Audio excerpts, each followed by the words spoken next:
This is the beginning of part 7.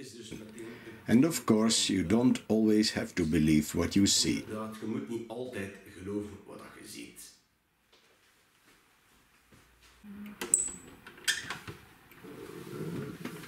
Welcome in the series Working with Foam Board Part 7. In this episode we will explain how we create bricks in other scales.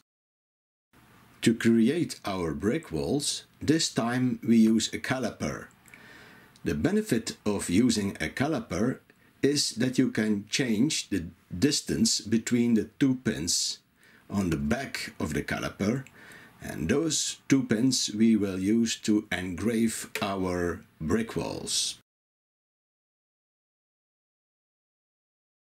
In our case, we use a distance from about 6 millimeters. To start, we start at the bottom corner of our window opening. And as you can see, we have already engraved some lines. Here we use a ruler to bring on straight engravings. And we start at the bottom of our window opening. We check out if our ruler is perfectly placed horizontally. And once this is done, we can start with engraving our first lines. So let's start with our brick wall.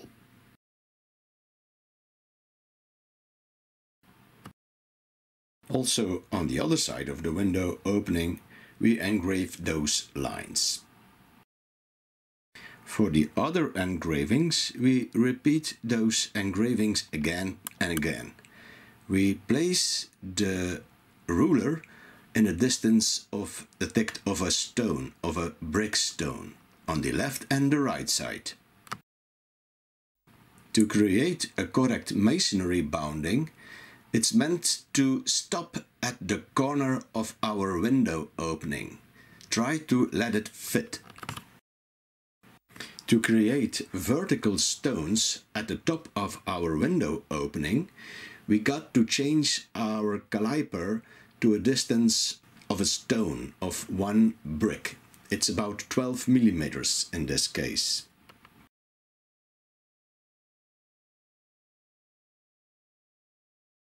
We start slowly and give not too much pressure.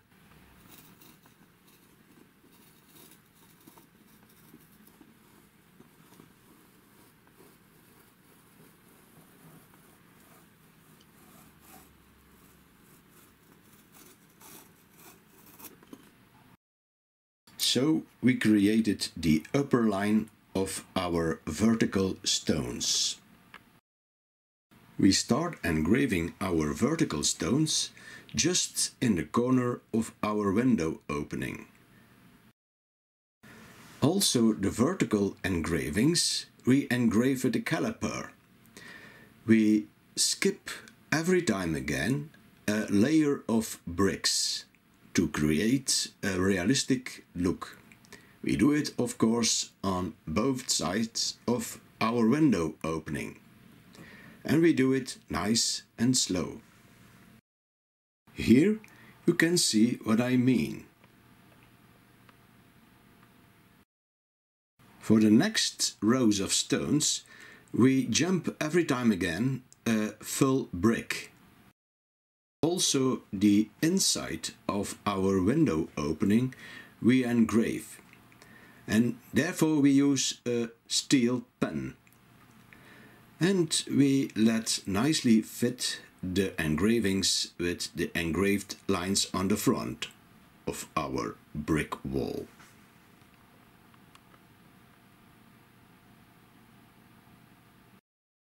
Our brick wall is almost finished.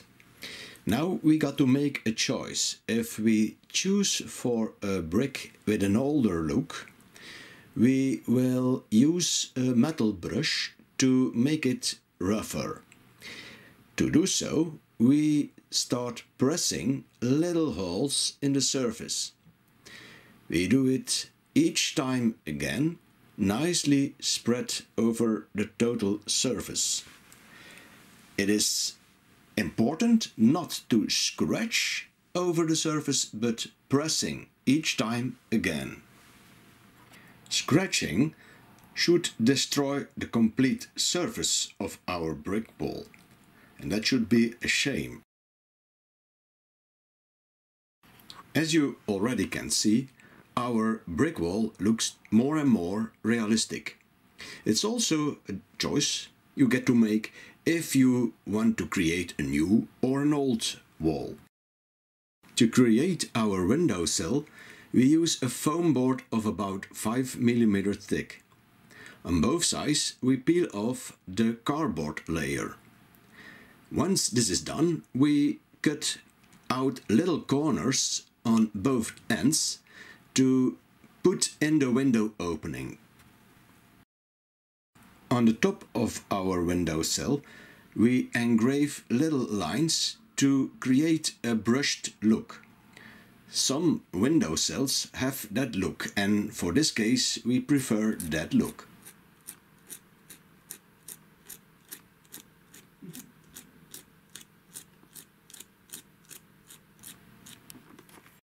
This again is a benefit of the foam board itself.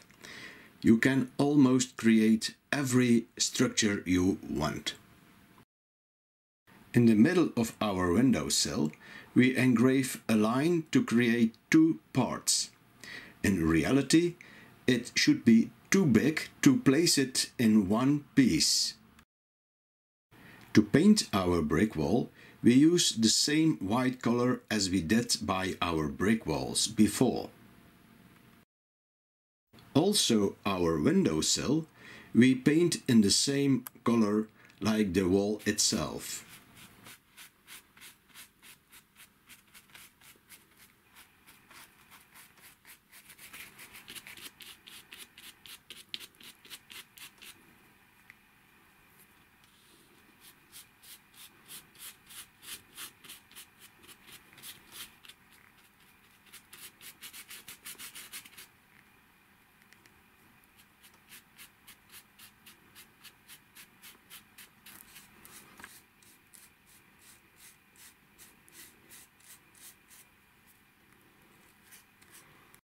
As you can see, we use the same way of working as we did by our water tower and our brick walls.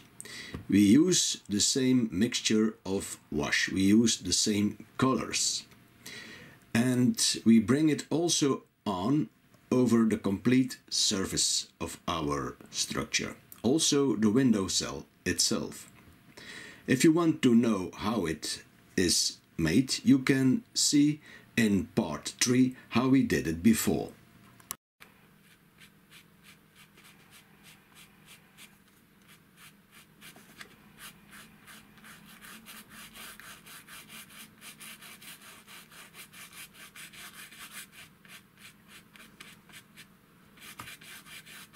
It actually makes no difference if you do it in another scale, in this one a bigger scale.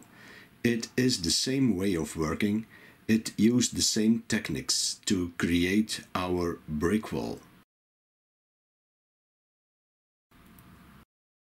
If necessary, you can scratch through the engravings to make it paler. If you work in a bigger scale, that could be necessary to do, to make it more looking realistic. Also, the corners of our brick we light up a little by scratching or sanding it and going over the corners itself.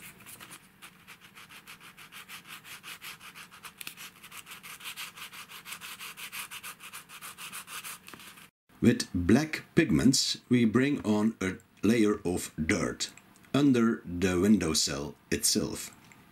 We do that easily. Bringing on too much dirt is difficult to take off again.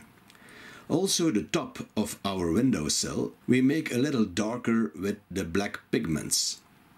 Do it in a way that you have almost a clean brush, just enough to make it darker. That is the best way to do it. tot zijn recht komt. Also on the top of our windowsill we work in the same way. In this way we create extra structure. On the inside of our window opening we bring on some dark pigments. Most of the time the dirt is located in gaps and corners. So our wall is almost finished. The window we created out of cardboards of several layers. Each layer is about 0.5 millimeter thick. And in this way we created relief in our window. Again, we use black pigments to give a darker shine on our window, especially in the corners and the surface of the total window. Now we take our wall and put it in front of our tablet to see how it looks like and if the effect is working.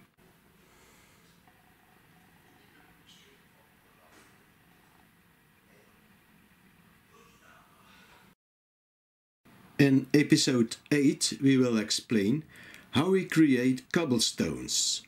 So I see you then again. Bye!